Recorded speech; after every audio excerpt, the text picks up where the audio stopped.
Hello all, welcome to Rachana's vibes. Tasty and ఫ్లేవర్ఫుల్గా chicken curry కావాలంటే ఇలా చేసుకోండి. ఫస్ట్ అయితే చికెన్ని నీట్గా క్లీన్ చేసుకొని ఒక బౌల్లో వేసుకోండి. మ్యారినేషన్ కోసం 1/4 స్పూన్ పసుపు, 1.5 టేబుల్ స్పూన్ కారం, 1 టేబుల్ స్పూన్ చికెన్ మసాలా వేసుకోండి. మేమైతే రాక్ సాల్ట్ వేసుకున్నాము. మీరు నార్మల్ సాల్ట్ వేసుకుంటే 1/2 స్పూన్ కన్నా కొంచెం ఎక్స్ట్రా వేసుకోండి. 3 స్పూన్స్ ఆయిల్ వేసుకొని కొంచెం కొత్తిమీర, కొంచెం కర్డ్ ఉంటే వేసుకోండి, కమ్మగా ఉంటుంది.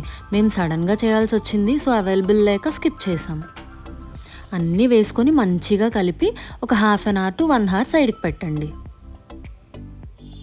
ఎంత ఎక్కువ టైం పెడితే అంత ఫ్లేవర్ఫుల్గా ఉంటుంది. నెక్స్ట్ ప్యాన్ పెట్టుకొని హీట్ అయ్యాక ఆయిల్ వేసుకొని కొంచెం జీరా, ఆవాలు కొంచెం వేసుకోండి. హీట్ అయ్యాక గార్లిక్ చిన్న పీసెస్గా కట్ చేసుకొని వేసుకోండి.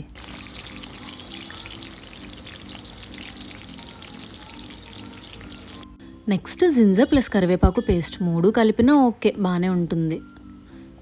నెక్స్ట్ ఆనియన్స్ ఇలా పీసెస్లా కట్ చేసుకొని టోటల్గా పేస్ట్లా కాకుండా ఇలా గ్రైండ్ చేసుకోండి.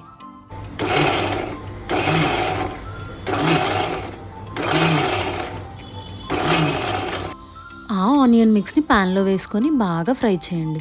ఫ్రై అయ్యాక మళ్ళీ ఒక టేబుల్ స్పూన్ సాల్ట్, 1/2 స్పూన్ పసుపు, 1 స్పూన్ కారం వేసుకోండి.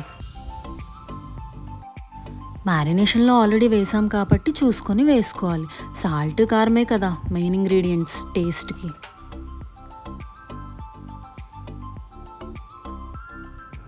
నెక్స్ట్ టొమాటో పీసెస్ని కట్ చేసుకొని పేస్ట్ చేసుకోవాలి. ఆనియన్స్ బాగా ఫ్రై అయ్యాక ఆ టమాటో ప్యూరీని అందులో వేసుకొని బాగా మిక్స్ చేసుకోవాలి. ఒక 5 మినిట్స్ కలిపాక ప్లేట్ మూత పెట్టి ఉంచితే 5 మినిట్స్ ఆయిల్స్ పైకి వస్తాయి. అప్పుడు మ్యారినేట్ చేసిన చికెన్ మనం వేసేసుకోవచ్చు. అప్పటి వరకు బాగా కలుపుకోవాలి.